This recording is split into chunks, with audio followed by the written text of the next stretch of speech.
Hola, bienvenidos a este nuevo video. El día de hoy estaremos iniciando esta nueva serie dentro del canal que se llama Computational Thinking. Nosotros estaremos hablando acerca de los principios, técnicas y reglas que debes de seguir para poder resolver problemas relacionados con algoritmos, relacionados con ejercicios de programación relacionados con problemas que tengas en tu día a día como desarrollador de software.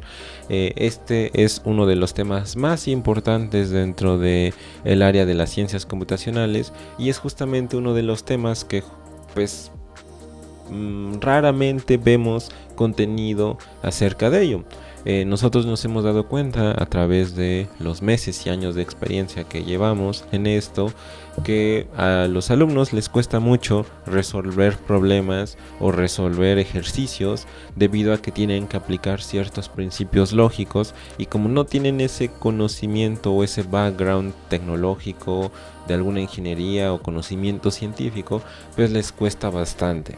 Entonces, lo que nosotros decidimos realizar es justamente esta serie que apoye los conceptos que ustedes ya aprendieron en la serie anterior, que era la de los principios de las ciencias computacionales, para que a partir de aquí ustedes puedan ir adquiriendo bases del desarrollo de aplicaciones, en específico a cómo resolver problemas, para que, bueno, pues puedan aprender cualquier lenguaje de programación.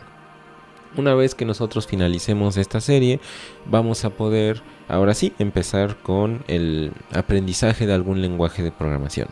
En específico, como nosotros ya comentamos en el video anterior, la serie que nosotros vamos a iniciar va a ser la de JavaScript. Entonces, bueno, pues en la siguiente ocasión que iniciemos otra serie, pues estaremos viendo contenido acerca de JavaScript. Esta serie en específico va a abarcar 5 episodios. El primer episodio, que es el pensamiento lógico y algorítmico, trata de que ustedes puedan, pues como su mismo nombre lo dice, adquirir eso, el pensamiento lógico y algorítmico necesario dentro de las ciencias computacionales, orientándose al pensamiento computacional. El segundo video va a hablar acerca de la solución de problemas y la descomposición de estos mismos. El tercer episodio hablará acerca de la abstracción y el modelado, cómo es que nosotros podemos abstraer la información necesaria y modelar una posible solución hacia ciertos tipos de problemas. El episodio número 4 hablará acerca de cómo nosotros podemos anticiparnos y tratar con los errores. Y el último episodio hablará acerca de cómo es que nosotros podemos evaluar una solución. Una vez que hemos encontrado una solución hacia algún problema en específico, cómo podemos evaluar que esta solución sea la más óptima posible, o si es una solución buena o mala, o si realmente está resolviendo de buena forma lo que nosotros queremos. Bueno, esos van a ser los 5 episodios. Una vez que nosotros finalicemos esos 5 episodios, vamos a ir a iniciar nuestra nueva serie acerca de JavaScript. Entonces, bueno, justamente pues en estos días estaremos subiendo todo ese contenido y ya la siguiente semana estaremos subiendo el primer episodio de la serie de JavaScript. Entonces, bueno, estén atentos dentro del canal para poder ir adquiriendo todo ese conocimiento. Bueno, pues el día de hoy nosotros veremos en específico estos 5 puntos. Hablaremos acerca del pensamiento lógico, en específico acerca de los argumentos deductivos e inductivos. Hablaremos acerca de la lógica booleana, sobre los operadores lógicos y sobre el pensamiento algorítmico. Bueno, pues comencemos primero con el pensamiento lógico. La lógica y los algoritmos son esenciales para las ciencias computacionales y para que nosotros podamos adquirir este pensamiento computacional que ahorita comentábamos. Estos dos temas en específico, cuando nosotros estemos desarrollando alguna aplicación o estemos desarrollando algún software, vamos a tener que aplicarlos mucho. Realmente en nuestro día a día vamos a estar utilizando estos dos conceptos de forma extensiva e intensiva. La buena noticia es que los humanos ya tienen una comprensión innata incluso pues si lo vemos de cierta forma intuitiva, tanto de la lógica como de los algoritmos. La mala noticia es que ambos quizás son conceptos matemáticos por naturaleza. En consecuencia, pues cada uno de estos va a tener su propio conjunto de reglas, procedimientos y definiciones que son muy precisas y sistemáticas. Eso significa que no podemos confiar únicamente en nuestra intuición al tratar estos temas. De lo contrario, pues es muy probable que nosotros cometamos errores. La mejor manera de superar esto es aprender los conceptos básicos que son pues muy precisos y que son a lo mejor un poco difíciles. No se preocupen, yo sé que ahorita muchos estarán escuchando, bueno, son conceptos matemáticos, son difíciles, la programación es muy difícil, no voy a poder lograrlo, no se preocupen con ello. Realmente los principios que vamos a mencionar el día de hoy van a ser los principios elementales que realmente cualquier persona puede aplicar dentro de su día a día. Se van a dar cuenta que ya son cosas que inclusive ya utilizan en su día a día, pero a lo mejor no saben cómo se llamaban. Entonces, bueno, pues ahí estaremos comentando esos principios. Inclusive existen libros completos, bueno, de hecho yo he leído libros completos acerca de lógica, algoritmos. Existen investigaciones que inclusive nos muestran dónde las personas tendemos a cometer errores cuando estamos iniciando nuestro camino como desarrolladores de software o desarrolladores de aplicaciones en general. Entonces, pues bueno, justamente todo ese conocimiento ya está abstraído en este video para que, bueno, ustedes no tengan que complicarse la vida con analizar conceptos por un lugar, por otro lugar, buscar información por aquí, por allá. Todo ya está condensado en este video acerca de el pensamiento lógico y también el pensamiento algorítmico. Al final de este episodio, nosotros habremos comprendido cómo aplicar la lógica y algoritmos para resolver problemas. Y con un poco de práctica, pues podemos convertirlos en una segunda naturaleza. Al final, nosotros vamos a realizar algún video donde estaremos resolviendo pues algunos ejercicios. Una vez que hayamos terminado la serie de JavaScript, vamos a realizar un video donde resolveremos algunos ejercicios base, donde aplicaremos pues todos estos principios ya con un lenguaje de programación para que ustedes, bueno, puedan prepararse para entrevistas de trabajo o también para pues, su día a día como desarrolladores de software. Entonces, pues comencemos primero con el pensamiento lógico. Nosotros veremos en esta sección, ya que la comencemos, qué tan importante es la lógica para el pensamiento computacional. Introduciremos lo que es el razonamiento lógico, junto con la lógica booleana y simbólica, y mostraremos cómo convertir ideas intuitivas en expresiones lógicas y que tengan fundamento matemático. Como les menciono, no se preocupen, yo sé que muchos estarán escuchando matemático y les dará nervios o miedo, pero no, está bastante sencillo. Bueno, en pocas palabras, cuando ya hemos estado escuchando ahorita que he mencionado un montón la palabra lógica, lógico. En pocas palabras, la lógica es un sistema utilizado para distinguir entre argumentos correctos e incorrectos. Eso es lo que nosotros podemos decir como lógica. El digamos sistema o la forma en la que nosotros distinguimos o detectamos cuando algo es correcto, o inclusive si lo vemos de cierta forma como verdadero, o cuando algo es incorrecto o algo no se aplica en ciertas situaciones, o es inclusive si lo vemos de cierta forma como falso. Por argumento, ahorita que estoy mencionando pues argumento, no me refiero a cuando pues dos personas están discutiendo y están dándose argumentos de bueno, por qué sí, por qué no, que va un poco relacionado con ello, pero me refiero a la idea filosófica de un argumento. Es decir, una cadena de razonamiento que termina en una conclusión. Cuando nosotros hablamos de argumentos, nosotros estamos hablando acerca de cierta serie de razonamientos que nosotros hemos realizado que nos llevan hacia cierta conclusión. La lógica incluye un conjunto de principios que cuando se aplican a los argumentos, esto nos permite demostrar lo que es verdadero.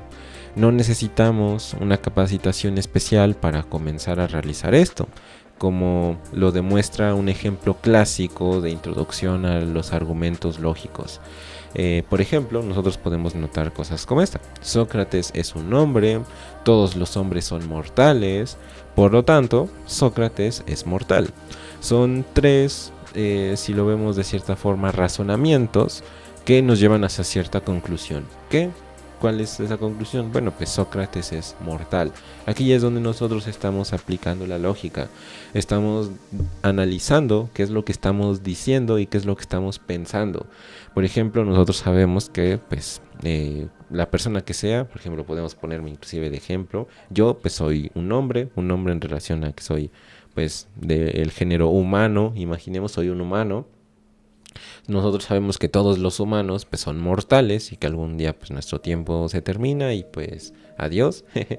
Y bueno, por lo tanto pues yo también soy mortal, ¿no? Algún día pues llegará el momento donde pues ya no habrá más. Entonces de esa forma es que nosotros podemos, aplicando nuestra experiencia y aplicando nuestro razonamiento y aplicando argumentos, bueno, es que nosotros podemos llegar hacia cierta conclusión.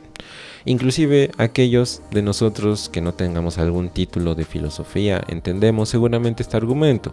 Realizamos este tipo particular de razonamiento todo el tiempo.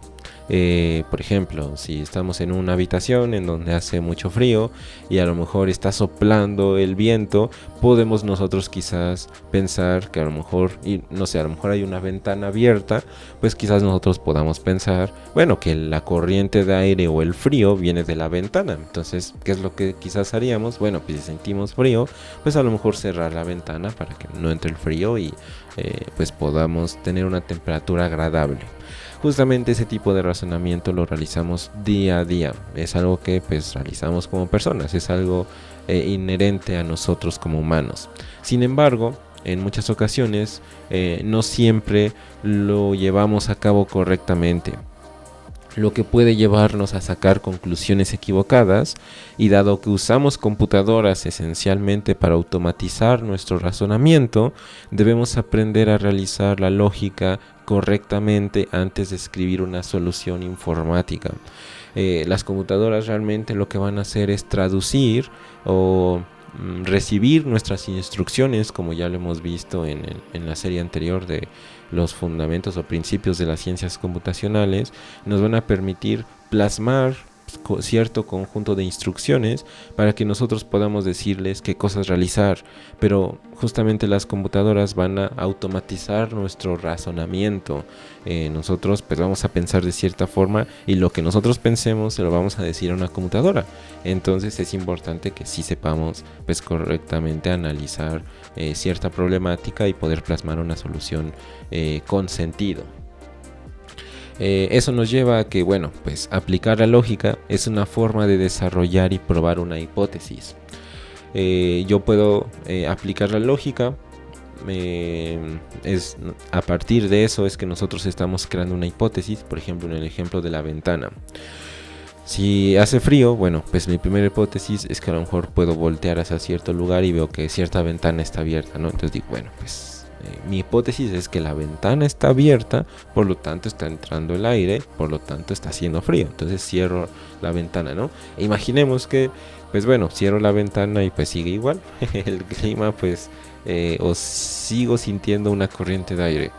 Entonces a lo mejor pues fue más o menos correcto el razonamiento que apliqué, pero a lo mejor hay otra ventana abierta en otro lugar. Entonces eso nos lleva a plasmar otra siguiente hipótesis. Y ahora la hipótesis correcta a lo mejor pudo haber sido que había dos ventanas abiertas, no solamente una. Entonces en ese sentido pues aplicar la lógica es una forma en la que nosotros probamos una hipótesis. Y también pues creamos hipótesis dentro pues de nuestra mente para poder resolver ciertos problemas. Usando esta forma de pensar, la aplicación de la lógica asume que ya sabemos al menos algunas cosas con seguridad y nos permite usar ese conocimiento para llegar a más conclusiones. Como les mencionaba, nosotros ya conocemos que cuando hace frío quizás a lo mejor es porque está abierta la ventana, o a lo mejor pues si hay aire dentro de una habitación donde no debería de haber aire es porque a lo mejor algo está pasando, ¿no? Entonces podemos pensar en alguna hipótesis y aplicar una solución en específico a ello, a llegar a alguna conclusión. Bueno, en un argumento lógico, cada cosa individual que ya sabemos o asumimos es lo que nosotros conocemos como premisa. Una premisa, como cualquier declaración ordinaria que nosotros realicemos, excepto que a lo mejor puede evaluarse para obtener una respuesta de verdadero o falso. Nosotros podemos realizar un montón de declaraciones, ¿no? Puedo decir que los pingüinos vuelan, o puedo decir que, no sé, ¿qué cosa? Hace calor o hace frío. O puedo decir algo, a lo mejor, no sé, el cielo es morado. O cosas de estilo, el cielo es negro, imaginemos, ¿no? O el cielo es rojo. Son cosas que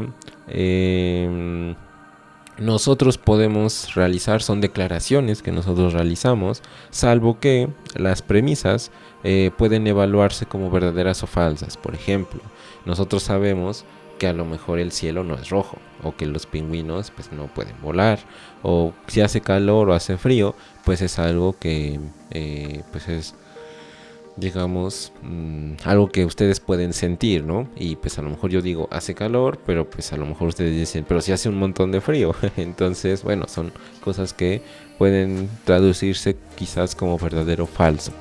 Una premisa, por lo tanto, nosotros podemos decir que tiene un valor de verdad. Ese valor de verdad pues es verdadero o falso. Nosotros sabemos que las computadoras pues entienden valores de activo, no activo. Entonces este tipo de situaciones para las computadoras es muy intuitivo de entender. Cuando algo es activo, verdadero, falso. Esos valores de verdad son cosas que las computadoras internamente ya saben cómo procesar. En el ejemplo de Sócrates que nosotros analizamos antes, nuestras premisas se ajustan a este requisito. Las premisas que nosotros realizábamos, los 3 puntos, Sócrates es una persona, todas las personas son mortales, por lo tanto Sócrates es mortal, ¿no? Todas esas premisas se ajustan pues a ese requisito, nos llevan hacia una declaración, o bueno, cada una de esas premisas pues puede ser verdadera o falsa, y nosotros a partir de ello pues podemos dar una conclusión de si algo es correcto o incorrecto, que es justamente de lo que se trata la lógica. Es verdad, a lo mejor o no, que todos los hombres quizás son mortales. Lo mismo vale para si Sócrates pues es una persona o es un hombre, creo que decía, o no. Nosotros sabemos, porque bueno, pues sabemos que las personas son mortales, sabemos que Sócrates pues era un hombre, entonces bueno, y sabemos que pues por lo tanto Sócrates es mortal, porque Sócrates también ya no existe, entonces es algo que puede ser verdadero o falso, ¿no? Y podemos analizarlo desde ese punto, o desde ese punto de vista. Otras formas de expresión, como preguntas o mandatos, no pueden ser premisas de un argumento, porque no son cosas que puedan ser verificables o falsibles. Por ejemplo, si yo digo, no sé, tráeme de comer, eso no es como tal algo que sea falsible o verificable, ¿no? Realmente ese tipo de expresión pues realmente no es algo que a mí me interese como verificar si es verdadero o falso, ¿no? O a lo mejor si yo pregunto qué hora es, pues eso no es algo que tenga que ver con verdadero o falso. No estoy asumiendo nada que tenga que ver con ese tipo de situaciones. Una vez establecidas todas las premisas, el siguiente paso pues es analizarlas y reaccionar en consecuencia con una conclusión. Y es aquí donde la mayor parte de la magia de la programación sucede. Una vez que nosotros analizamos esas premisas y las analizamos y damos una conclusión, es donde nosotros podemos estar resolviendo problemas, estar resolviendo ejercicios de programación y realmente aprender a programar. Todo nace a partir de aplicar pues todo esto. Bueno, eso nos lleva al siguiente punto, que son los argumentos inductivos contra los argumentos deductivos. Es importante darse cuenta de que algunos argumentos lógicos son más fuertes que otros. De hecho, podemos clasificar los argumentos en función de su certeza. Las dos categorías más conocidas son lo que nosotros conocemos como deductivo e inductivo. Un argumento deductivo es la forma más sólida de razonamiento, porque su conclusión se sigue necesariamente de sus premisas, siempre y cuando se haya construido correctamente, por supuesto, y las premisas sean indiscutiblemente verdaderas. Nosotros ya hemos visto un ejemplo de razonamiento deductivo, la evaluación de la mortalidad de Sócrates. Si bien los argumentos deductivos son fuertes, tienen estándares muy estrictos, lo que los hace difíciles de construir. Un argumento deductivo puede fallar en varias formas, que es lo que nosotros podemos concluir aquí. Bueno, antes de pasar como a la forma en la que pueden fallar, vamos a mencionar un ejemplo de argumento deductivo. Pero bueno, una de las formas en las que puede fallar, bueno, analicemos el ejemplo. Missy es un perro. Todos los perros son marrones. Por lo tanto, Missy es marrón, o Missy es morena, o Missy es de color café. Eso es algo que nosotros podemos analizar, ¿no? En primer lugar, una de las formas en las que un argumento deductivo pueda fallar es porque una de sus premisas sea falsa. Nosotros sabemos que esto es una premisa, y esa es otra premisa. La suma de esas premisas pues nos da un argumento, ¿no? Por ejemplo, Missy es un perro. Eso nosotros lo pudiéramos comprobar, ¿no? Puede ser falsible o verificable, ¿no? Si Missy es un gato, pues eso es falso, ¿no? Entonces, pues bueno, ese argumento puede fallar o puede no ser correcto cuando pues una de sus premisas resulte ser falsa. Por ejemplo, si Missy fuera un gato, ya todo lo demás estaría, digamos, como mal, ¿no? Imaginemos, ¿no? La segunda premisa, bueno, imaginemos que Missy sí es un perro, entonces, bueno, la segunda premisa, todos los perros son cafés, marrones. Eso es algo que nosotros podemos analizar, ¿no? Y en base a nuestra experiencia podemos comprobar que no todos los perros son cafés. Por ejemplo, hay perros negros, hay perros blancos, hay perros grises, hay perros de combinaciones de colores. Entonces, bueno, pues es algo que no se cumple. Y una de sus premisas resulta que es falsa. Por ejemplo, eso da como resultado que la conclusión no sea correcta, porque si no todos los perros son cafés, bueno, pues Missy pues no sería café, ¿no? Porque bueno, sí es un perro, pero como no todos los perros son cafés, pues no se sabe a partir de las premisas que nosotros hemos visto aquí, no podemos saber si realmente Missy es café o no. Imaginemos que alguien nos esté contando algo como de esto, bueno, pues diríamos, pues como que el argumento no está bien creado. Nosotros nos damos cuenta que justamente la premisa número 2 es falsa. Aunque el argumento sigue exactamente la misma forma que en el ejemplo de Sócrates, falla porque al menos una de sus premisas es falsa. Cualquier argumento con premisas falsas es incorrecto. En la jerga informática, o hablándolo desde el punto de vista informático, este es un ejemplo de lo que normalmente se conoce como, bueno, cuando tú colocas basura, pues lo más probable es que salga basura. Por ejemplo, suena como un poco chistoso, pero se refiere a que si nosotros tenemos un programa que a lo mejor pues está teniendo como una entrada, imaginemos, mala o errónea, pues lo más seguro es que el resultado sea erróneo. Lo mismo sucede al momento de estar resolviendo algún problema. Si planteamos cierta premisa o cierto paso de forma incorrecta, pues lo más seguro es que nuestro resultado sea incorrecto. Entonces, bueno, son cosas que pueden llegar a suceder. La segunda forma en que falla un argumento deductivo es cuando la conclusión no se sigue necesariamente de las premisas. Por ejemplo, analicemos esta serie de premisas. El punto número 1 nos dice: todas las pelotas de tenis son redondas. El punto número 2, la Tierra es redonda. El punto número 3 nos dice, bueno, por lo tanto, la Tierra es una pelota de tenis. Entonces, bueno, pues quizás nosotros podamos pensar, no sé cómo es que se llegó a esa conclusión, ¿no? Este argumento falla debido a una lógica defectuosa. Sí, todas las pelotas de tenis son redondas, pero también lo son muchas otras cosas. Por ejemplo, no sé qué otra cosa es redonda. Las pelotas de fútbol, las canicas, no sé, a lo mejor algún foco. Bueno, es que los focos tienen... Bueno, el cristal de un foco es redondo. Bueno, nosotros sabemos que hay muchas cosas más que son redondas. No necesariamente las pelotas de tenis son las únicas cosas redondas que existen en la Tierra, ¿no?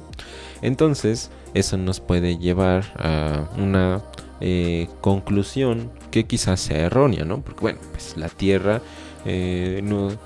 Nosotros sabemos que la Tierra pues no es una pelota de tenis, porque bueno, la conclusión que nosotros damos es incorrecta.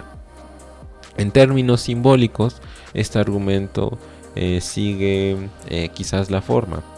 Todos los A's son B, C es B, por lo tanto C es A. Esa es como una de las reglas que justamente aplicamos en el ejemplo de Sócrates. Pero dado que a lo mejor esa es una forma inválida, para este ejemplo en especial el argumento también es automáticamente inválido. Nosotros hablaremos de ese tipo de reglas más adelante, pero lo menciono para que sepamos de dónde viene igual un poco más a profundidad. Bueno, en realidad los argumentos deductivos son relativamente raros.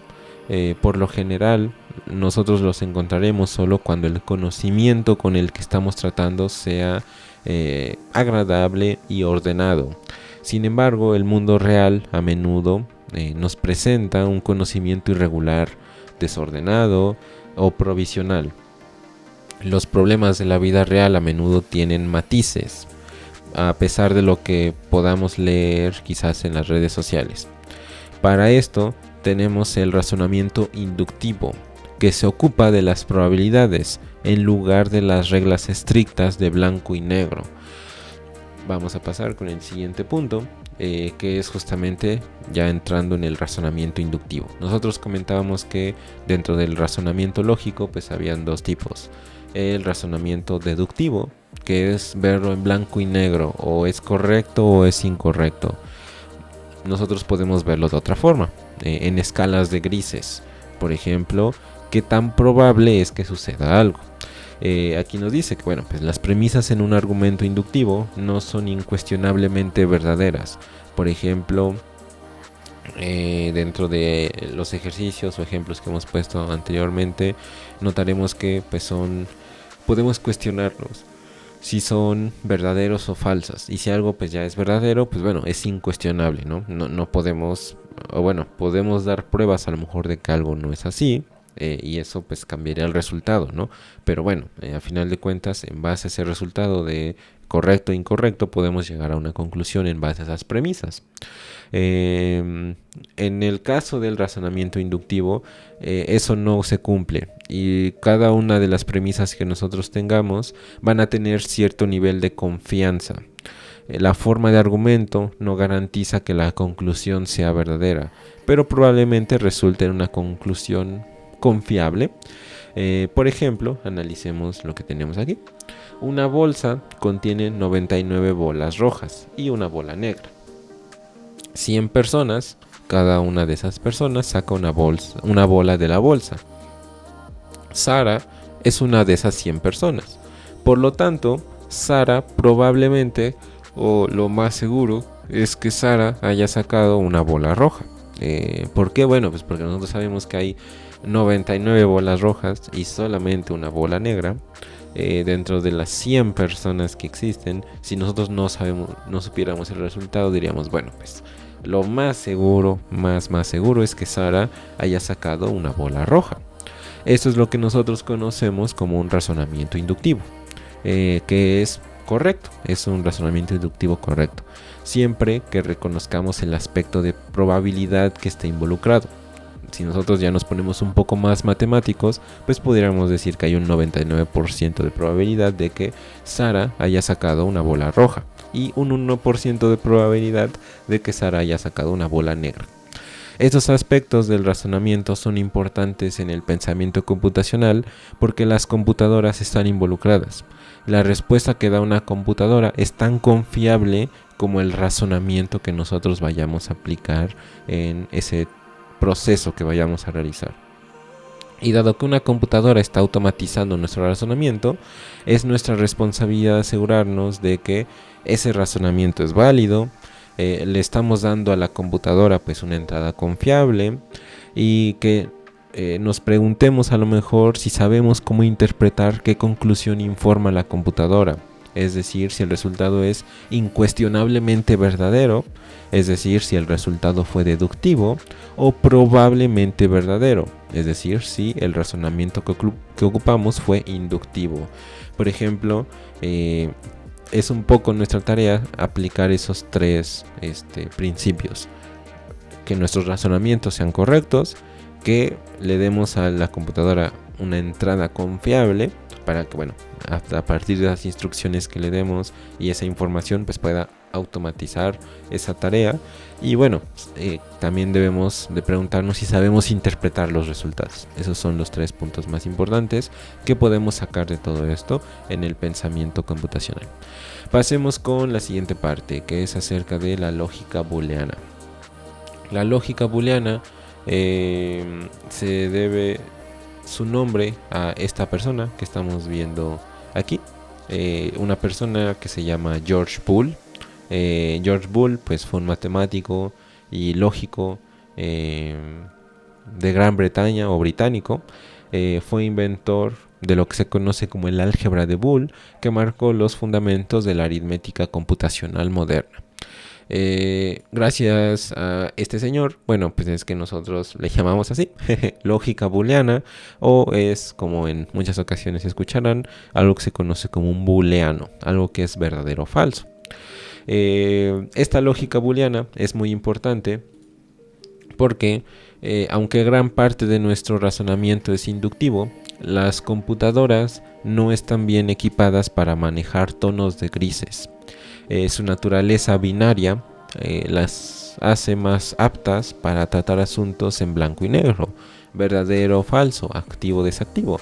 Nosotros en la serie anterior hablamos acerca de las ciencias computacionales, acerca de cómo funciona una computadora con energía, y pues la energía tiene que tener, pues digamos, en cuanto a la corriente, dos estados: alta corriente, baja corriente, y las computadoras pues saben cómo procesar ese tipo de digamos de valores, si lo decimos de cierta forma. Para instruir a las computadoras para que tomen decisiones lógicas, necesitamos un sistema de lógica que se adapte bien a esta forma de pensar. La lógica booleana es un método de este tipo. Es una forma de lógica que trata con declaraciones que tienen uno de solo dos valores, verdadero o falso. Generalmente se podrían usar diferentes valores correspondientes en otros contextos. Por ejemplo, no necesariamente verdadero o falso, sino 1 o 0, activo, no activo, correcto o no correcto, son negro o blanco, son, bueno, diferentes nombres que le podemos dar a lo mismo. Ahí es donde entramos al área de las proposiciones. Las declaraciones en lógica booleana también se conocen como proposiciones, que tienen varias propiedades básicas. Primero, una proposición solo puede tener un valor en un momento dado. En otras palabras, una sola proposición no puede ser verdadera y falsa simultáneamente. No hay manera de expresar los niveles de certeza, como en el ejemplo de las bolas rojas y negras. No podemos representar algo que es 99% probable, 1% improbable. No, tiene que ser, tiene que tener solamente un resultado posible, es decir, verdadero o falso, correcto o incorrecto. En consecuencia, debemos de tener en cuenta lo que se dijo anteriormente sobre los argumentos deductivos e inductivos. Mientras que los problemas de la vida real pues a menudo nos presentan probabilidades, el mundo booleano básico trata con las certezas o trata con valores que son absolutos. Algunos de sus esfuerzos o de los esfuerzos que nosotros tengamos se destinarán a mapear áreas grises del mundo real en blanco y negro booleano. Bueno, en segundo lugar, las proposiciones deben tener un significado claro e inequívoco. Por ejemplo, una declaración como viaja rápido ciertamente puede evaluarse como verdadera o falsa. Viaja rápido. Sin embargo, en algunos contextos puede ser ambiguo. Por ejemplo, si eso que está viajando fuera un automóvil que está viajando a 150 millas por hora, imaginemos 150 kilómetros por hora, pues sería un automóvil que está viajando rápido en alguna autopista, ¿no? Sin embargo, si una nave espacial, que las naves espaciales viajan pues a mucha mayor velocidad, estuviera viajando a esa misma velocidad, pues sería una velocidad lento o una velocidad lenta. Entonces, dependiendo de las situaciones, nosotros podemos darnos cuenta que habrá cosas que pues a lo mejor sí puedan ser falseables o verificables, pero en algunos otros conceptos habrá o situaciones, habrá momentos donde digamos que bueno, algo puede ser ambiguo. El tercer punto, es posible combinar proposiciones individuales para hacer otras más complejas.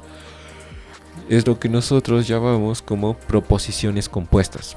Por ejemplo, podemos decir, Jenny lleva puesta la camiseta y la camiseta es roja. Esto es útil porque a menudo queremos evaluar varias declaraciones antes de llegar a una conclusión. Hacemos proposiciones compuestas conectando proposiciones individuales utilizando lo que nosotros conocemos como operadores lógicos. Los operadores lógicos, bueno, son cierto tipo de símbolos o principios que nosotros podemos seguir para unir cierto tipo de proposiciones. Por ejemplo, imaginemos que decimos, bueno, si hace sol y estoy de vacaciones, me voy a acostar o a tumbar en el jardín. Nosotros acabamos de usar operadores lógicos. Esta declaración contiene dos proposiciones que sirven como condiciones para decidir si descansar o no en el césped. ¿Cuáles son esas dos proposiciones? Bueno, la primera pues es que el clima debe de estar soleado. La segunda es que debemos de estar de vacaciones. Si se cumplen esas dos, es que nosotros vamos a poder acostarnos en el césped o en el pasto. Entonces, bueno, si una de ellas no se cumple, bueno, pues es que nosotros vamos a poder decir que entonces la conclusión no se debería de cumplir. Por ejemplo, si hace sol y estoy de vacaciones, me voy a acostar en el jardín. Si está nublado y estoy trabajando, pues bueno, eso es algo que no me permitiría pues acostarme en el jardín, ¿no? Nosotros estamos uniendo dos proposiciones para conjuntar o resolverse en una sola proposición final que sea falsible, verdadera o falsa, y que nos lleven a cierta conclusión, como si me voy a acostar o no en el jardín. Bueno, esto nos dice que si ambos son ciertos, entonces podemos recostarnos en el jardín. Si alguno de ellos es falso, digamos el clima pues está malo o es un clima muy malo o a lo mejor ya nos tenemos que ir a trabajar, entonces pues tomar el sol o acostarnos en el jardín o acostarnos en el pasto pues no será una opción. Eso es porque nosotros estamos utilizando una unión, utilizando lo que nosotros conocemos como el operador lógico AND, que exige que ambas proposiciones sean verdaderas para que las condiciones también sean verdaderas. Por ejemplo, nosotros podemos verlo justamente aquí. Nos dice, si hace sol y estoy de vacaciones, estamos utilizando un AND, o lo que se conocería. AND es la traducción de y. pero en inglés, por supuesto. And está en inglés y pues estaría en español, ¿no? Este tipo de operador lógico exige que ambas proposiciones sean verdaderas para que la conclusión también sea verdadera. Bueno, pues existen muchos operadores lógicos diferentes. Nosotros vamos a ver los más importantes con más detalle, porque aunque los usamos a diario en el habla informal, tienen significados específicos en la lógica que en ocasiones van en contra de lo que nosotros conocemos como nuestra comprensión intuitiva. Para brindar ejemplos ilustrativos, usaremos los operadores para describir las reglas de un juego simple. Entonces, bueno, ahorita vamos a poner el ejemplo del juego para que lo podamos ir viendo. Bueno, AND, empecemos con AND. El nombre técnico de este operador es algo que nosotros conocemos como conjunción. Ahorita les voy a mostrar algunos símbolos para que, bueno, los vayan igual analizando. Nosotros acabamos de ver pues justamente un ejemplo de cuando estamos razonando sobre si acostarnos o no en el jardín utilizando un AND, encadena las proposiciones de tal manera que todas deben ser verdaderas para que la conclusión sea verdadera. Si alguno de ellos es falso, la conclusión también se vuelve falsa. En los argumentos lógicos clásicos, como los que hemos visto hasta ahora, la presencia de AND entre proposiciones está implícita, pero podemos y debemos incluirlos explícitamente. Vamos a utilizar el ejemplo que seguramente muchos conocerán, el ejemplo de tic-tac-toe, o por ejemplo 3 en raya, o gato, o como conozcan ese juego, para ilustrar el ejemplo, ¿no? ¿Cómo pudiera ser una condición de victoria? Bueno, pues ¿qué se tiene que cumplir? Bueno, que un jugador tenga 3 casillas en cierta dirección, ¿no? Por ejemplo, esta pudiera ser una victoria, ¿no? A lo mejor si tenemos un juego más o menos algo como así, imaginemos,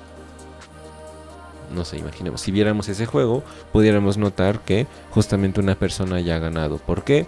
Porque bueno, la ficha de un jugador está en la esquina inferior izquierda, y entonces sería algo así como, si la ficha del jugador está en la esquina superior izquierda y la esquina la pieza o ficha del jugador está en el centro y la ficha del jugador está en la esquina inferior derecha, pues es que ya ha ganado. Esa sería una de las condiciones de victoria, ¿no? Justamente en ese tipo de condiciones estamos utilizando dos AND, ¿no? Estamos uniendo la preposición pues, que es verificable de si pues la ficha del jugador está en la esquina superior izquierda, ¿no? Si está en el centro o si está en la esquina inferior derecha. Nosotros podemos verificar que la ficha del jugador esté ahí, y si está ahí, pues es que ya ha ganado la partida, ¿no? Es una de las muchas condiciones de victoria que pudiéramos nosotros tener. Entonces, pues justamente ahí es donde nosotros podemos notar el uso de el AND. Eso se puede expresar traducido de forma literal como, bueno, si la pieza del jugador A está en la esquina superior izquierda y tiene otra pieza en el centro y tiene otra pieza en la esquina inferior derecha, pues la conclusión es que ha ganado, ¿no? Esa sería una de las condiciones de victoria. Bueno, luego nosotros tenemos otro operador, que es el que nosotros conocemos como OR, o el nombre técnico para este operador es lo que nosotros conocemos como disyunción. Este operador encadena proposiciones de manera que al menos una de ellas deba de ser verdadera para que la conclusión también lo sea. La única forma de falsear la conclusión es si todas las proposiciones son falsas. Por ejemplo, vamos a poner el mismo ejemplo pero con otra pieza, ¿no? Por ejemplo, sabemos que puede haber varias condiciones de victoria. Entonces, pudiéramos tener algo así. Imaginemos que una condición de victoria pues es esa, ¿no? Cuando hay 3 fichas así. Pero también pudiera ser una condición de victoria esta. Por ejemplo, cuando hay 3 fichas en horizontal. Bueno, entonces pudiéramos armar todo eso como una proposición lógica. Por ejemplo, si la ficha del jugador está en la esquina superior izquierda y está en el centro y está en la esquina inferior derecha, pues ha ganado. Pero si eso no se cumple, porque bueno, puede ser que esa es una de las muchas condiciones de victorias. También puede haber otra condición de victoria que sea esta.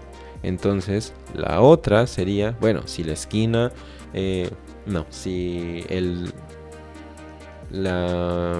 espacio a la izquierda del centro, el centro y el espacio a la derecha del centro están ocupados por las fichas de un jugador, es que el jugador ha ganado, ¿no? Todo eso nosotros lo podemos representar, o la unión de estos dos puede representarse mediante un OR. Entonces nosotros sabemos que las condiciones de victoria pues se van a ir uniendo, se van a ir operando lógicamente a partir de un OR. Por ejemplo, si se cumple esto o se cumple esta condición de victoria, bueno, pues el jugador ha ganado, ¿no? Nosotros sabemos que hay un montón más de condiciones de victoria. Podemos tener aquí pues un montón, en teoría son 8. Bueno, serían 3 para las, bueno, 2 para las diagonales, 3 para cuando están acostadas, 3 para cuando están en vertical, ¿no? Entonces serían 3, 6 y las 2 en diagonal, 8. 8 condiciones de victoria, ¿no? Entonces pudiéramos unir esas 8 condiciones de victoria con varios OR, para que si se cumple una, o se cumple otra, o se cumple otra, o se cumple otra, pues es que el jugador ya ha ganado. Entonces, bueno, pues es justamente lo que nosotros podemos analizar. Bueno, eso es en cuanto al OR. Esa es otra proposición lógica que nosotros podemos añadir, o operador lógico. El siguiente es el NOT. El nombre técnico de este operador es lo que nosotros conocemos como negación. Es la negación o el NOT. Este operador no encadena las proposiciones por sí mismo, sino que modifica una sola proposición. Específicamente, invierte el valor de verdad. A veces negar una proposición puede facilitarnos la expresión de la cadena de razonamiento. Por ejemplo, en el caso del jueguito, pudiéramos verlo de esta forma, ¿no? A lo mejor, no sé, queremos verificar esta condición de victoria, ¿no? Entonces, por ejemplo, si imaginemos que queremos verificar esa condición de victoria, ¿no? Entonces, nosotros pudiéramos verificarla fácilmente si la ficha del otro jugador está en el centro. Si la ficha del otro jugador está en el centro, es decir, si la ficha de este jugador, el de circulito, no está en el centro, entonces no se cumple eso y no ha ganado ese jugador. Es, digamos, imposible que ese jugador pueda ganar con esta condición de victoria. A lo mejor puede ganar con otra condición de victoria como esta, ¿no? O a lo mejor como esta. Pero pues justamente la condición de victoria, si la ficha del otro jugador está en el centro, ya no pudiera ser esta específicamente, ¿no? Entonces nosotros ahí pudiéramos utilizar el NOT para verificar si la ficha del jugador B está en este lugar, o si la ficha del jugador A, imaginemos que el jugador de bolita es el jugador A y el jugador de X es el jugador B. Entonces pudiéramos decir algo así, ¿no? Como si la ficha del jugador A no está en el centro, entonces pues no ha ganado. Entonces, bueno, sería esa forma en la que nosotros podemos ver la negación. Justamente la negación nos permite hacer eso, negar o invertir el valor de verdad de alguna preposición. Bueno, eso es en cuanto al operador NOT. De hecho es bastante sencillo, simplemente invierte el valor. Podemos verlo de la forma opuesta. Nosotros tenemos otro operador lógico que es el de implies. El nombre técnico de este operador es implicación. Usar este operador es afirmar que existe una relación entre las dos declaraciones. Si la primera afirmación es verdadera, entonces la segunda también debe de serlo. Tenga en cuenta que esta es una correlación, no una causalidad. Por lo tanto, no necesariamente puede trabajar hacia atrás desde la conclusión de una implicación. Por ejemplo, imaginemos... ok.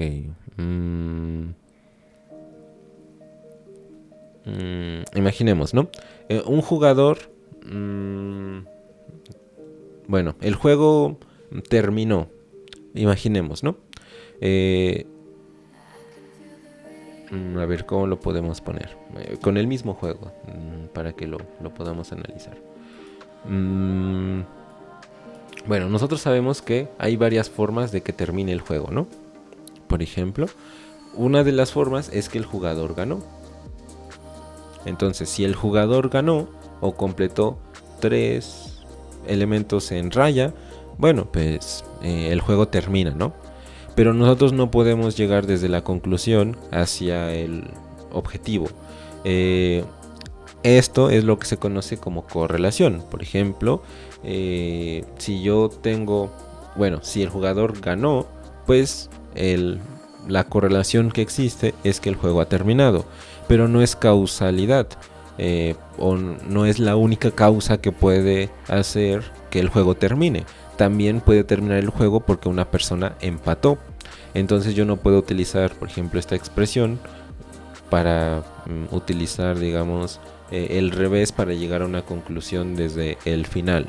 ¿A qué me refiero con esto? Bueno, a que muchas veces nosotros tendremos un resultado final y nosotros tendremos que analizar por qué se llegó a ese resultado, analizando las premisas y, digamos, valores que nosotros introdujimos en cierto momento para, bueno, verificar por qué se llegó a esa conclusión.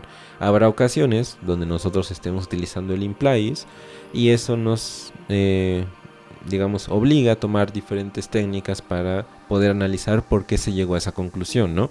Esto es lo que nosotros mencionamos aquí como una relación de correlación, no como una causalidad. Puede ser también que el juego termine porque pues se empató, porque nadie ganó y bueno, ahí ya terminó el juego. Pero bueno, también puede terminar porque alguien haya ganado, o también termina porque el otro jugador haya ganado, ¿no? No necesariamente porque el jugador A haya ganado, sino también puede ser porque el jugador B ganó o porque empataron. Entonces, si el juego terminó, no podemos decir que es porque ganó el jugador A. Esa sería, digamos, como una afirmación, ¿no? La afirmación pudiera quedar algo así: si un jugador gana, entonces el juego termina. Si se cumple que un jugador gana, entonces el juego termina. Pero que termine el juego no significa que el jugador A haya ganado. Puede ser también, en ese caso debería de haber 3 posibles premisas, ¿no? Uniendo todas esas posibilidades, ¿no? Si el jugador A ganó, entonces el juego termina. Si el jugador B ganó, entonces el juego termina. Si empataron, entonces el juego termina. Serían las 3 posibilidades. Esa sería la técnica que pudiéramos aplicar al menos en este ejercicio para poder, si dependiendo de cierto resultado vemos que algo no funcionó como esperábamos, poder analizar cuál es la causa de eso, ¿no? Entonces, bueno, pues es justamente lo que tenemos que pensar un poco más allá en cuanto a cuál es el resultado final, ¿no? Bueno, eso es en cuanto al implies. Cuando algo se cumple, si un jugador logra una fila, entonces el juego termina, por ejemplo. Ese pudiera ser una afirmación. Bueno, el siguiente operador, y ya sería pues el último, sería el sí y solo sí, o lo que nosotros conocemos como el bicondicional. Esto se comporta de manera muy similar a la implicación, pero un bicondicional significa que la segunda proposición está influenciada únicamente por la primera. Si lo primero es cierto, lo segundo es cierto. Si lo primero es falso, lo segundo es falso, sin excepciones. No hay excepciones a esa regla. No puse un ejemplo, pero bueno. Pongamos un ejemplo aquí con el mismo jueguito. Podemos decir, imaginemos, ¿no? Sí y solo si todas las casillas están ocupadas, entonces no es posible realizar más movimientos. Por ejemplo, yo puedo tener algo así, imaginemos. Creo que sí, sería un juego en donde nadie ganó. Sí, nadie ganó. Entonces, bueno, si sí y solo si todas las casillas están ocupadas, entonces no es posible realizar más movimientos. En este caso podemos trabajar al revés. La única razón por la cual no es posible realizar más movimientos es porque todas las casillas están ocupadas. Por ejemplo, ahí sí podemos trabajar de forma reversa. A partir de la conclusión, analizar cuál es el origen de ese resultado, ¿no? Si ya no podemos tirar más y nadie ha ganado, si lo vemos de otra forma, es porque ya no hay más casillas vacías y por lo tanto pues ya nadie más puede tirar y por lo tanto sería un empate. Entonces bueno, eso es lo que nosotros podemos ver como un bicondicional, sí y solo sí, o if and only if, que sería el nombre. Bueno, dicho de otra forma, sí y solo sí, si todas las casillas o espacios están ocupados, entonces no es posible realizar más movimientos. Bueno, eso es lo que nosotros conocemos como los operadores lógicos. Realmente son los operadores lógicos esenciales que nos vamos a encontrar en la gran mayoría de ocasiones. Quizás haya alguno que otro operador lógico que podamos nosotros analizar, pero estos son realmente los mucho más importantes. Entonces bueno, nos vamos a centrar en lo que realmente utilicemos. Bueno, si ya quieren investigar un poco más acerca de los operadores lógicos, bueno, pueden buscar más información, analizarlos, aprendérselos quizás, pero estos son los más importantes. Bueno, aquí es donde nosotros llegamos a la lógica simbólica. La lógica requiere precisión y ausencia de ambigüedad, pero puede ser difícil cumplir con estos requisitos cuando se utiliza el lenguaje natural. Las declaraciones no solo pueden volverse prolijas y confusas, sino que su significado puede volverse casi inevitablemente ambiguo. Decir a lo mejor cierto tipo de situaciones, ¿no? Por ejemplo, ella es una lectora rápida o ha leído el libro antes. Quizás plantea la pregunta, ¿podrían ser ambas cosas ciertas? Quizás pueda ser que sí, ¿no? Pero ¿qué pasa con a lo mejor no sé, la entrada es una sopa o una ensalada? En este caso ambos no pueden ser verdad. Por ejemplo, en lo que mencioné de una persona, ¿no? Que lee rápido, o a lo mejor quizás ya leyó el libro anteriormente, ¿no? Si a lo mejor ustedes han leído algún libro, si ya lo han leído anteriormente, pues quizás recuerdan algunas partes, entonces en algunas partes pues ya no se traban o ya saben más o menos cómo va, ¿no? Entonces pueden leerlo un poco más rápido. Pero a lo mejor, bueno, si nosotros nos preguntamos si la entrada cuando vamos a comer es una sopa o una ensalada, no pueden ser ambas cosas. Una ensalada pues no puede ser una sopa y una sopa pues no puede ser una ensalada. Son dos cosas diferentes, ¿no? Entonces ambos no pueden ser verdad. Nótese, sin embargo, que en cada uno de esos casos usamos la palabra o para unir dos proposiciones, pero su uso implica significados diferentes en ambos casos. De manera similar, los otros operadores lógicos pueden usarse incorrectamente para significar cosas diferentes. Para ayudarnos a manejar nuestro razonamiento, las matemáticas nos brindan la lógica simbólica, que recomienda usar símbolos en lugar de oraciones en lenguaje natural. El ejemplo anterior, si al menos una casilla en el tablero está vacía y ninguno de los jugadores ha logrado una fila o ha logrado ganar, entonces bueno, todavía podemos realizar una tirada, ¿no? Contiene dos proposiciones que son reemplazables con símbolos sí. Entonces, bueno, pues aquí nosotros lo vamos a analizar con ese ejemplo. Si nosotros lo dijéramos en relación a símbolos, bueno, quedaría algo de esta forma. Podemos reemplazar todo el texto, por ejemplo, al menos un cuadrado en el tablero todavía está vacío. Esa sería una proposición. Por lo tanto, bueno, pues esa proposición se reemplazaría justamente con una letra, P. No nos importa qué significa P, pero bueno, lo reemplazamos para no tener que escribir todo eso de forma completa, sino simplemente lo reemplazo con un símbolo. Luego nosotros tenemos Q, es decir, ninguno de los jugadores ha logrado una fila. Y nosotros tenemos el resultado que lo denotamos por S. Y nos indica que S significa el juego todavía está en progreso.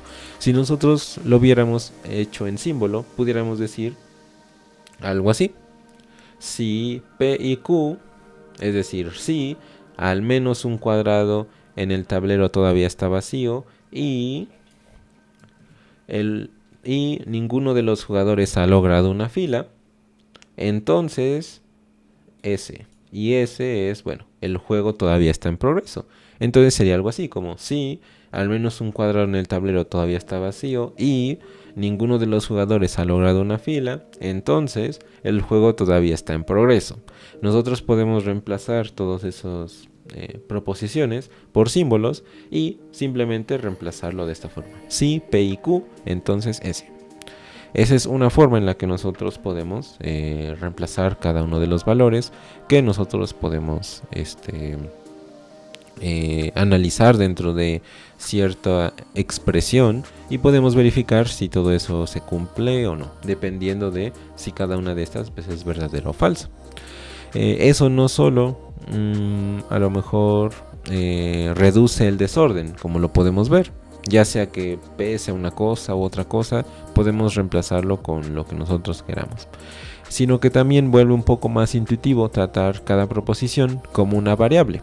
Después de todo, cada proposición tiene un valor que puede ser verdadero o falso en diferentes momentos. Por ejemplo, P puede ser verdadero, Q puede ser falso, S entonces, bueno, tendría también un resultado de valor que nosotros podemos analizar en cuestión de esto. Bueno, aquí es donde nosotros llegamos a la parte de los operadores y es que esos operadores también se pueden reemplazar por símbolos y muy a menudo nosotros los reemplazaremos así, por símbolos. Nosotros podemos reemplazar el AND.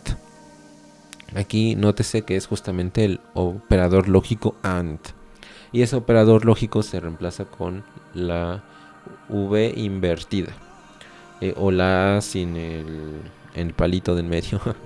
Entonces, bueno, sería un AND con este símbolo. Entonces, eso pudiera quedar así como A AND, bueno, A AND B, por ejemplo.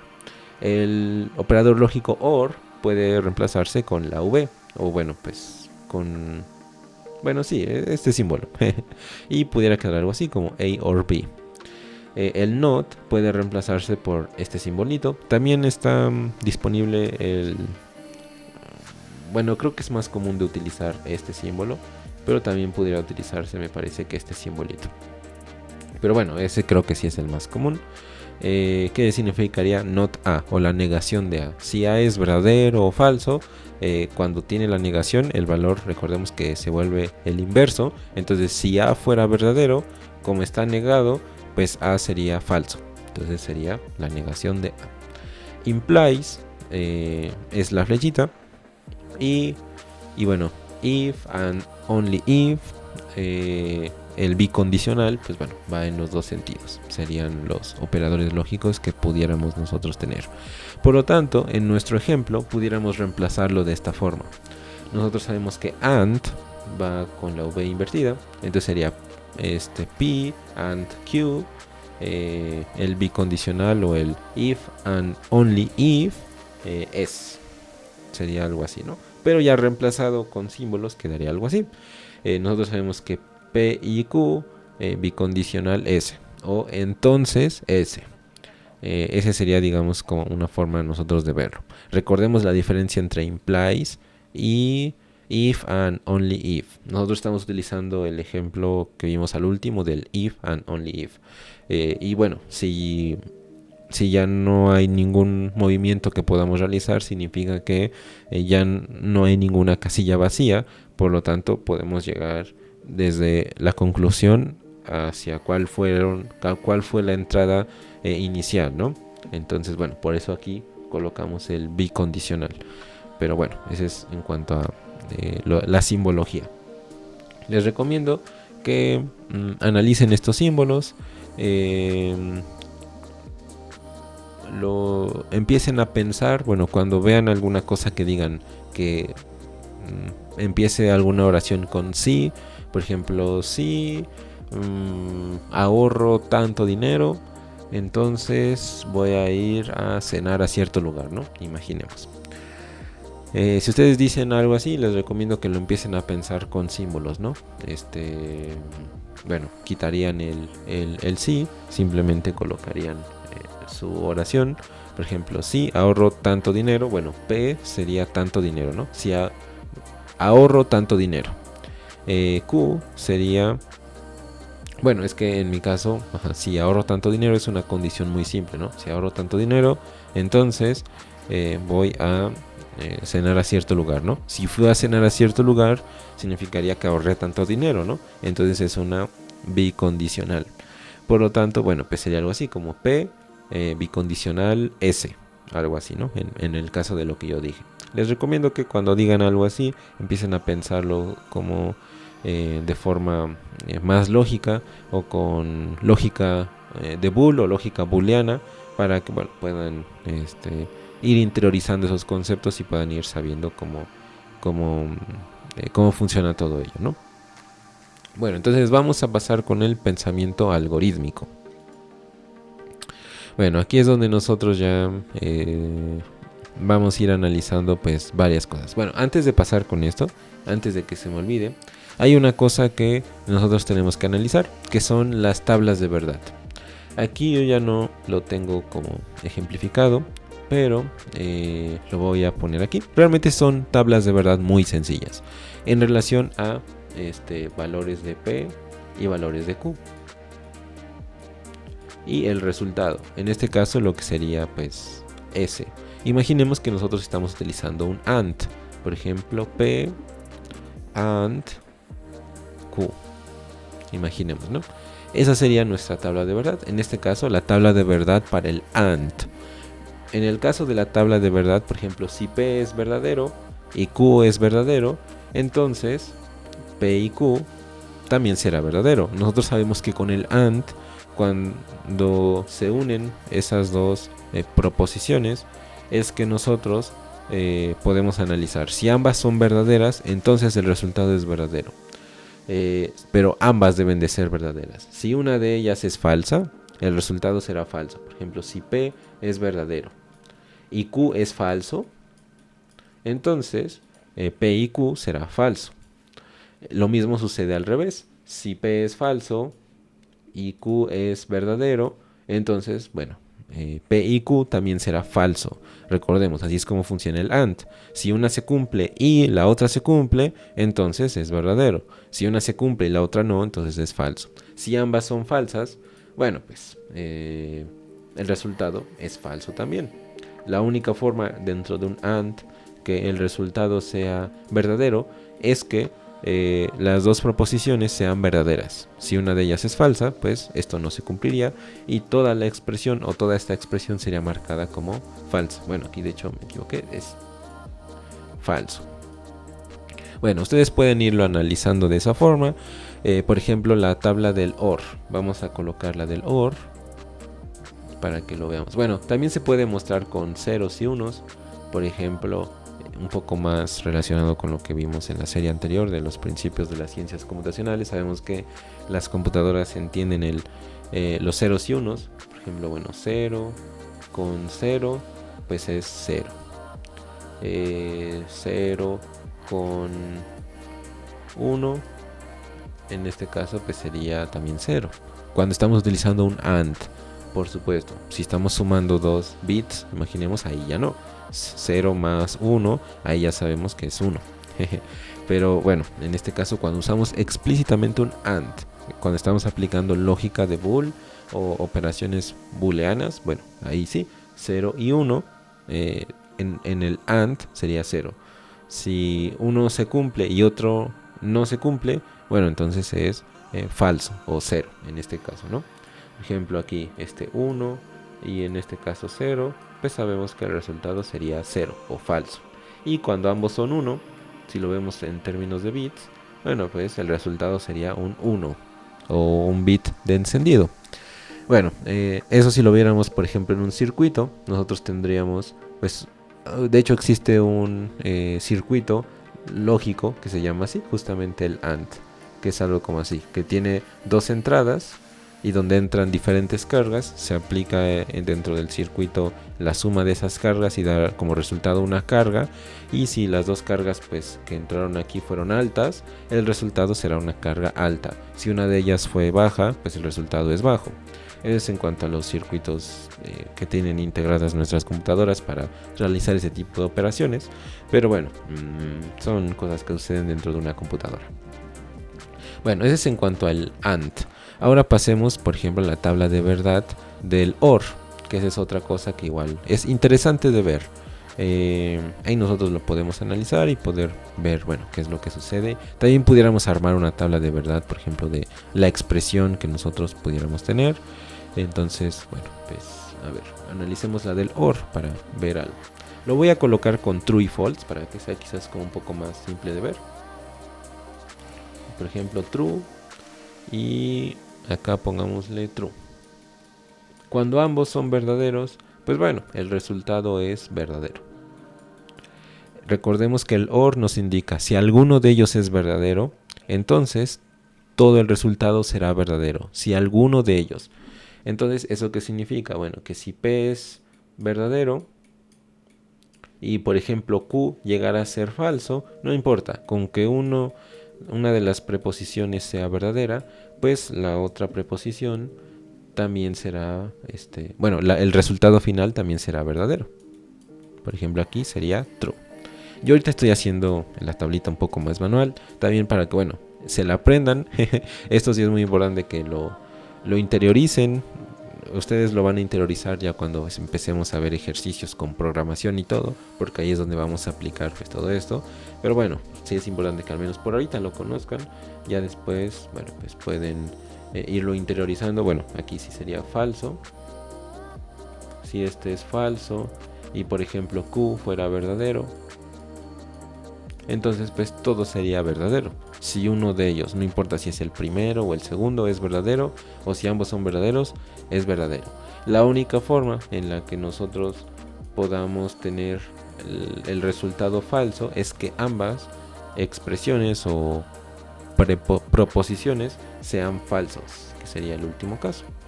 Falso, bueno, pues entonces el resultado ahí sí será falso. Listo, entonces ya tenemos justamente eso aplicado correctamente. También pudiéramos tener tablas de verdad para el not, por ejemplo, también para la tabla de verdad de implies y de if and only if. También es posible. También es posible tener tablas de verdad para todo ello. Bueno, ahora sí, pasemos a la parte que nos interesa quizás, que es la de el pensamiento algorítmico.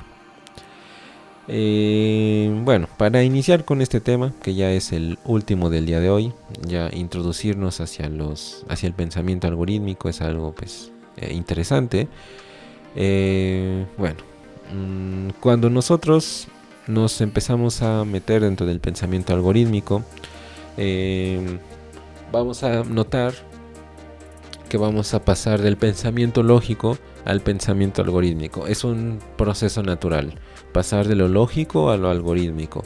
Una vez que ya conocemos cómo se aplican ciertas operaciones dentro de una computadora y cómo podemos resolver ciertos resultados, vamos a poder realizar procedimientos que consistan de más pasos o de más situaciones similares. Esta sección presentará las propiedades básicas de los algoritmos, lo que son la secuencia, la iteración, la selección, así como quizás el uso del estado. Vamos a dar algunos conceptos básicos y luego vamos a ponerlo en un diagrama para que quede mucho más sencillo. Bueno, en primer punto, los algoritmos. La lógica y los algoritmos no son lo mismo. No es lo mismo lógica que un algoritmo. En algunos casos ustedes escucharán lógica de programación. Y ustedes quizás piensen, pues está desarrollando un algoritmo. Más o menos. Más bien, los algoritmos se basan en la lógica, porque como parte de su trabajo toman decisiones lógicas. La otra parte de su trabajo es unir esas decisiones. Los algoritmos, bueno, aquí complementando un poco de eso, podemos decir que la lógica nos da un conjunto de reglas, como ya hemos visto, que nos permiten razonar sobre algún aspecto del mundo. Ese mundo no tiene por qué ser estático. La lógica puede tratar con cosas que son dinámicas y cambian constantemente. Esto lo vimos con los ejemplos de el gato, ¿no? Por ejemplo, a lo mejor en determinado momento alguien no ha ganado, ¿no? Pero conforme avanzan los tiros o las tiradas, puede ser que alguien llegue a ganar en el juego de el gato. O 3 en raya o tic-tac-toe, como lo conozcan. A veces las reglas del juego pues se establecieron como declaraciones lógicas. A veces las proposiciones eran verdaderas, a veces falsas. Al calcular esos valores de verdad, podríamos llegar a conclusiones sobre cómo sería el juego en diferentes situaciones. Por ejemplo, qué pasa si tira primero un jugador, si tira primero en cierto lugar, en otro lugar. Pudiéramos nosotros analizar diferentes situaciones. Todo eso un poco se los va a dar la experiencia. Conforme más desarrollen ejercicios y desarrollen o resuelvan problemas, más van a poder darse cuenta de posibles situaciones o bifurcaciones dentro de algún programa o dentro de algún algoritmo que estén desarrollando. Si nosotros queremos ir más allá, si queremos construir sistemas funcionales basados en reglas, entonces la lógica por sí sola no es suficiente. La lógica nos sirve de base para que podamos plasmar reglas que puedan ser evaluadas. Necesitamos nosotros algo que pueda integrar todas esas reglas y ejecutar acciones basadas en los resultados de evaluar esas reglas. Por ejemplo, si yo estoy en cierto paso, estoy tirando algo y resulta que ya no hay espacio donde moverme, entonces pues ya no hay ningún movimiento posible para tirar, por ejemplo. Entonces nosotros necesitamos integrar ese conjunto de reglas lógicas y ejecutar acciones en base a esos resultados.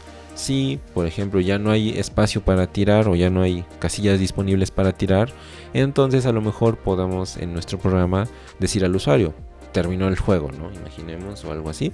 A partir de que ya no hay espacio para tirar, le mostramos al usuario que ha terminado el juego. Entonces, bueno, eso es algo que nosotros podemos notar de los algoritmos. Justamente los algoritmos son el poder detrás de todos los sistemas computacionales del mundo real. Se basan en la lógica y por eso es que nosotros dimos toda una introducción de lógica acerca de cómo es que podemos llegar a ciertas conclusiones, porque justamente los algoritmos se basan en la lógica, pero no son todo. La lógica es uno de sus fundamentos y aquí nosotros iremos comentando todo lo demás.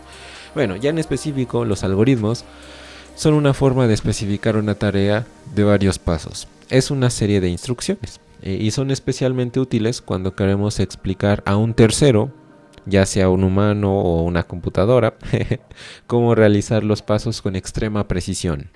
Al igual que con la lógica, los humanos ya tienen una comprensión intuitiva de los algoritmos, pero al mismo tiempo, una ciencia rica y precisa dicta exactamente cómo funcionan los algoritmos.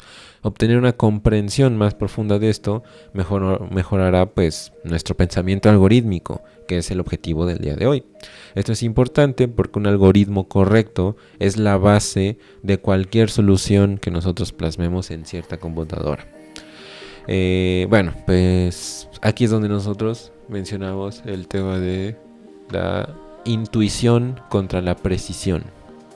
Los algoritmos, pues, son cosas complicadas. En cierto sentido, son conceptos intuitivos que han estado con nosotros durante siglos, pero solo recibieron una definición en los últimos, pues, 100 años quizás, o inclusive menos. Es fácil articularlos de forma intuitiva, pero al mismo tiempo el concepto de algoritmo de la informática pues tiene muchas fases y puede tomar algo de tiempo para que a lo mejor si somos principiantes, pues podamos comprenderlo a profundidad. No se preocupen si pues ahorita en ese tiempo que llevamos no comprenden totalmente lo que es un algoritmo.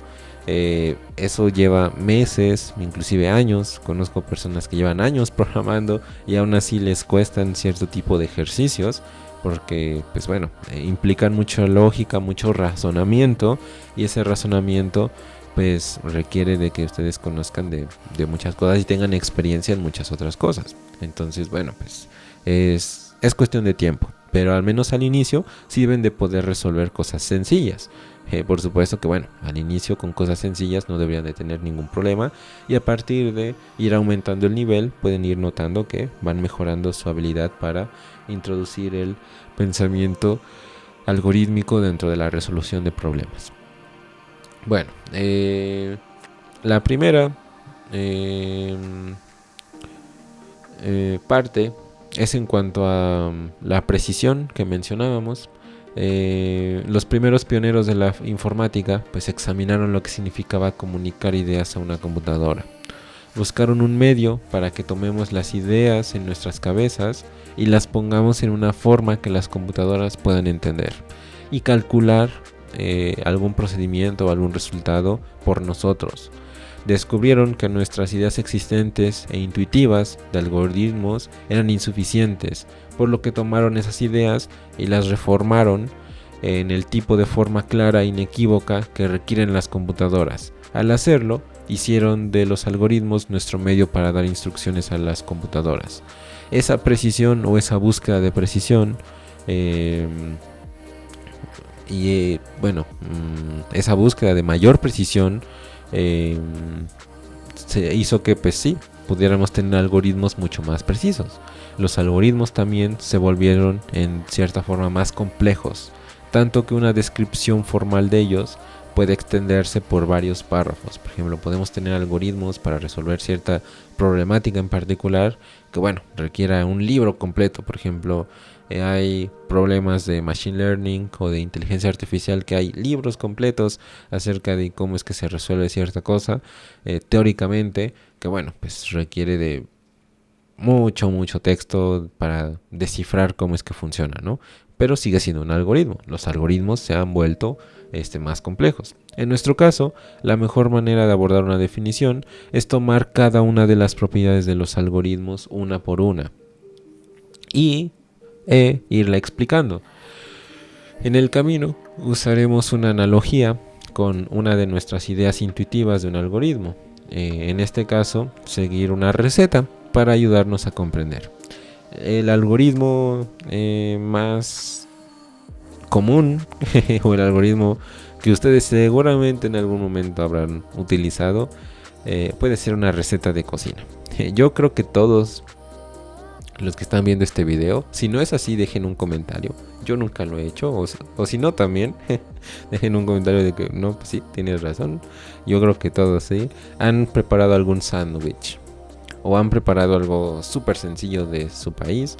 Por ejemplo, no sé, un huevo frito, quizás, o pollo frito puede ser.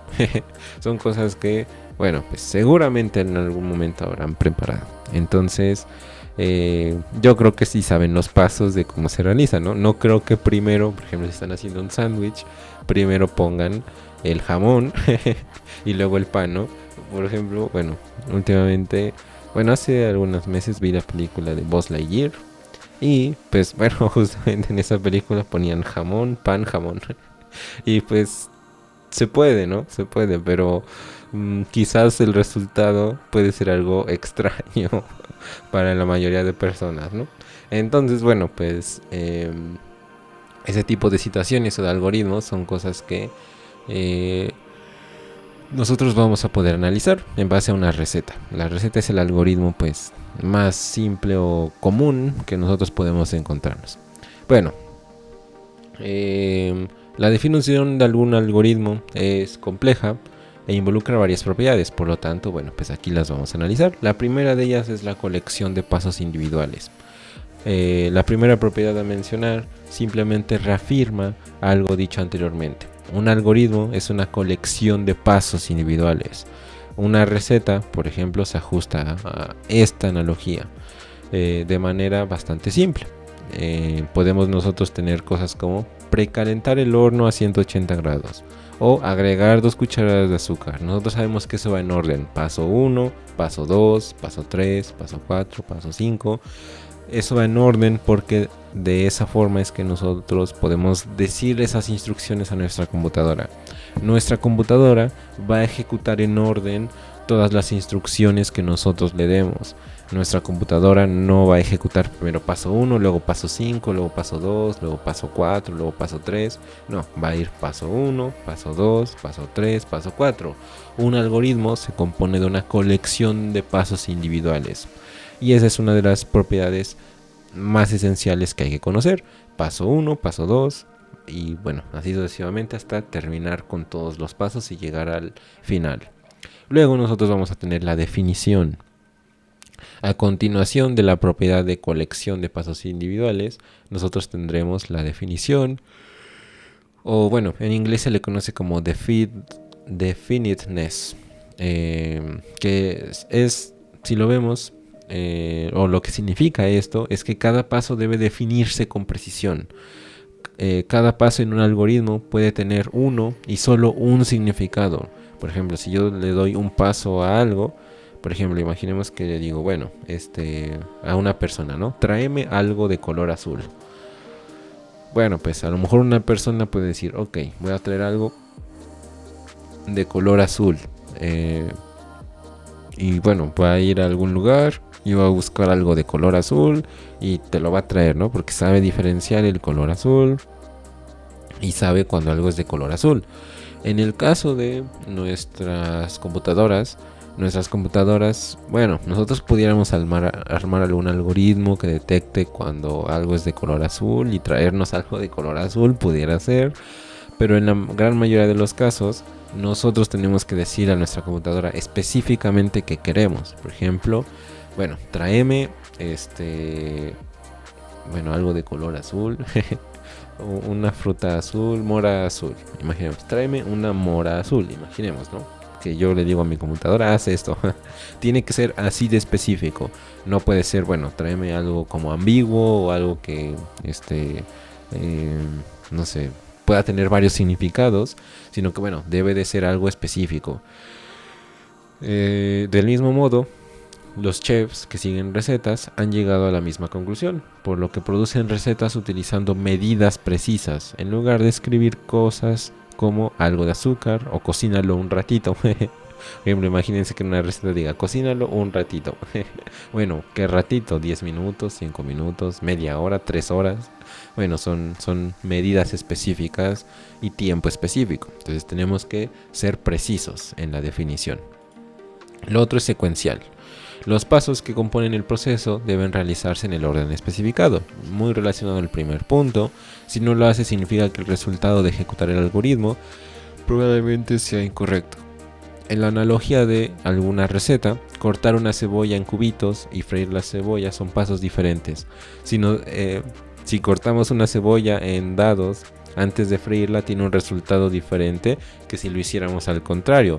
Imagínense que primero freímos la cebolla y luego ya la cortamos de cierta forma. Bueno, freímos la cebolla y luego ya la cortamos de cierta forma.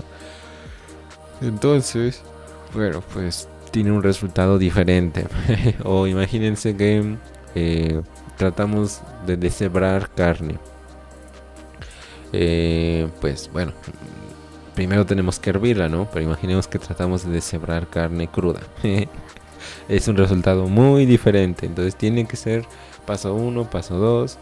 De manera similar, al multiplicar un número por 2 y luego agregarle 5, produce un resultado diferente de sumar 5 primero y luego multiplicarlo.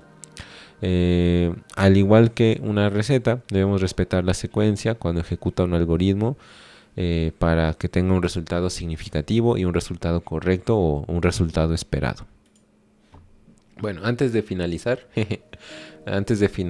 con el video, vamos a poner más ejemplos acerca de los algoritmos. Bueno, Ya que nosotros entendimos en especial que un algoritmo es una serie de pasos, realmente no tenemos que complicarnos tanto en definiciones. Es una serie de pasos para llegar a cierta conclusión o llegar a cierto resultado.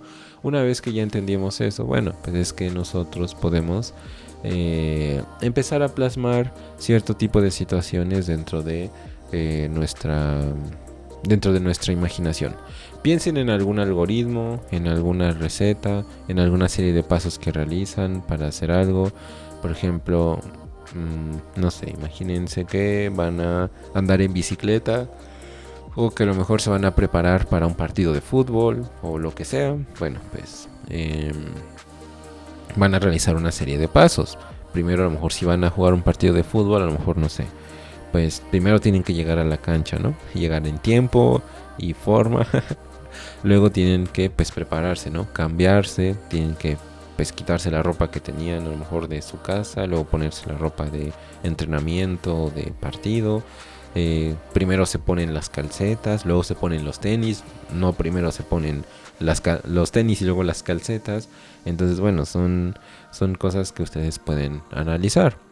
Entonces nosotros, bueno, para poder lograr eso y que las demás personas puedan verlo de una forma gráfica, es que nosotros tenemos los diagramas de flujo. Yo ahorita mismo estoy utilizando una herramienta que se llama Concept Draw. Es una herramienta disponible para macOS y también para Windows. Es de paga. No se preocupen, estos mismos diagramas se pueden hacer en Word o se pueden hacer en alguna otra herramienta. No se preocupen si no tienen exactamente esta herramienta. Yo tengo esta herramienta porque, bueno, por parte de mi trabajo, pues me dan esta suscripción. O creo que solamente se paga una vez o algo así. Pero bueno, me la han dado, entonces pues puedo yo utilizarla para dibujar, ¿no? Aquí está la página, se llama así, conceptdraw.com. Esta es justamente la página, tiene justamente este diseño. Ahí ustedes pueden ver el precio. A ver, vamos a ver por curiosidad cuánto cuesta. $299, muy bien. Bueno, pues ahí ustedes pueden analizar si la compran o no. No se preocupen, no es necesario esta herramienta. Yo lo menciono porque en algunos otros episodios van a ver que utilizo esta misma herramienta y quizás les surja la duda de qué herramienta estoy utilizando. Pero no es necesario utilizar esta herramienta, ni mucho menos algo de paga para realizar lo mismo que vamos a realizar.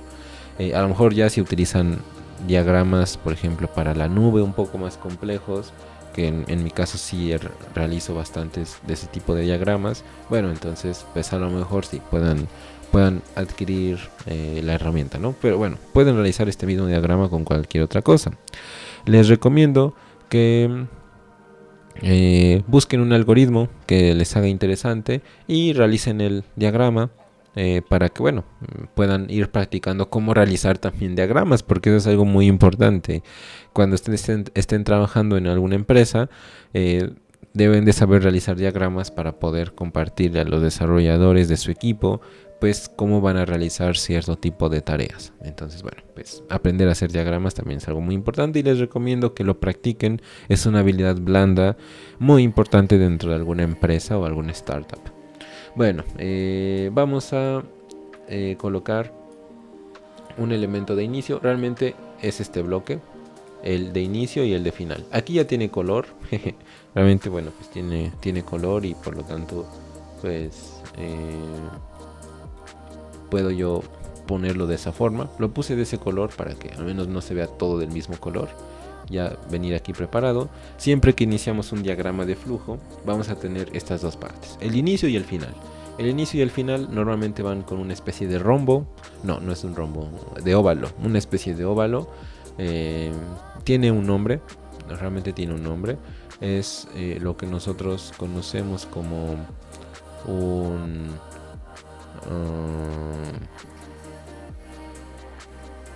tiene un nombre. Inicio. Bueno, inicio, start and end. Lo podemos decir así. Start and end. Son dos partes que nosotros podemos nosotros concluir. Terminator. Bueno, como la película, ahorita me acordé, Terminator. Así es como normalmente se le dice a este simbolito. Terminator. Bueno, aquí es donde nosotros podemos analizar algunas cosas. Por ejemplo, yo voy a plasmar el algoritmo para realizar un sándwich. Yo creo que todos aquí lo hemos realizado. Voy a realizar un sándwich muy sencillo para, bueno, poder analizar algunas partes, ¿no? Primero, bueno, pues el inicio y el final. El final, pues esperamos que el sándwich ya esté terminado, ¿no? Entonces, bueno, pues vamos a ir analizando.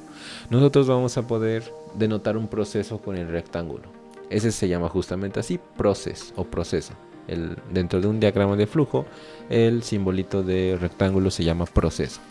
Bueno, el primer paso dentro de, pues, el diagrama de flujo es el de, bueno, verificar si el pan ya está cortado.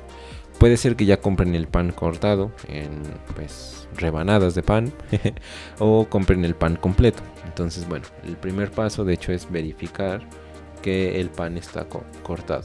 Verificar el pan cortado. Bueno, ese es el primer paso, ¿no? Entonces, bueno, lo voy a colocar aquí. Normalmente en un diagrama de flujo se conectan con otro lugar, que es, por ejemplo, algo así. Voy a colocar el primer paso.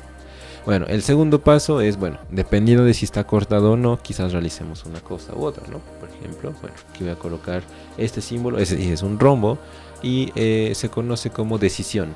Es el símbolo de decisión y aquí puedo colocar algo. Entonces, en esta decisión puedo tener cortado, o preguntar, ¿está cortado? Entonces, bueno, pues si está cortado, voy a hacer una cosa y si no, otra cosa. Bueno, pues si está cortado, simplemente voy a agregarle los ingredientes. Bueno, agregar ingredientes, imaginemos, ¿no? Agregar ingredientes, por ejemplo, cosas como el jamón, agregar, bueno, si es de jamón o de carne o de, no sé, de lo que ustedes quieran en su sándwich. Bueno, pueden ustedes agregar los ingredientes, ¿no?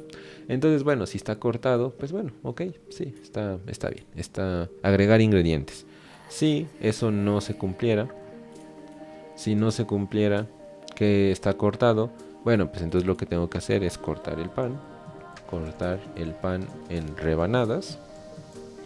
Y bueno, una vez que ya está cortado en rebanadas, ahora sí, agrego los ingredientes. Sería como el siguiente paso, ¿no? Bueno, en este caso, en relación a este. Listo. Entonces, bueno, el primer paso es verificar si el pan está cortado, ¿no? El segundo paso, bueno, el posible segundo paso, bueno, sería el 1.1, sería cortar el pan. El paso número 2, ahora sí, sería agregar los ingredientes. Y el paso número 3, una vez que ya está agregado el sándwich, ya tenemos pues el pan, los ingredientes, jamón, mayonesa o algún aderezo o lechuga o lo que le quieran poner a su sándwich. Bueno, pues llegarían al final. Bueno, si se dieron cuenta, es bastante sencillo. Ahorita mismo hemos aplicado la lógica de decisiones. Este va unido acá. Hemos aplicado la lógica para tomar decisiones. Justamente el símbolo de rombo se utiliza para aplicar decisiones, se llama justamente así, decisión, el símbolo de decisión. Yo puedo tomar una decisión dependiendo de si está cortado o no. Aquí nosotros podemos analizar y colocarle aquí una descripción. Por ejemplo, no y sí. No y sí. Bueno, si está cortado, entonces, bueno, agregar los ingredientes. Si no está cortado, entonces cortar el pan en rebanadas. Y bueno, con eso llegamos al final de este episodio, no solo al final del diagrama, sino también al final del episodio.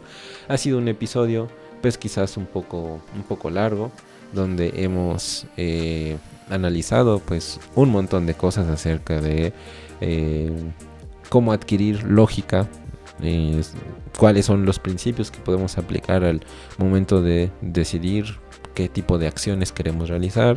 Analizamos la lógica de Boole, tablas de verdad. Analizamos también los principios del pensamiento computacional o el pensamiento algorítmico. El pensamiento algorítmico realmente es algo muy sencillo, no es algo súper complicado, pero hay que denotar esos 3 puntos y por lo tanto, bueno, pues irlos interiorizando. Con eso nosotros finalizamos el video del día de hoy. Ya saben que si les ha gustado este video, pues pueden dejarnos un comentario, dejarnos un like, compartirlo con sus amigos para que pues más personas puedan aprender realmente a programar, que es justamente el objetivo de este canal. Y pues bueno, si tuvieran alguna duda pueden comentarla también en la cajita de comentarios y pues nos estamos viendo en el siguiente episodio.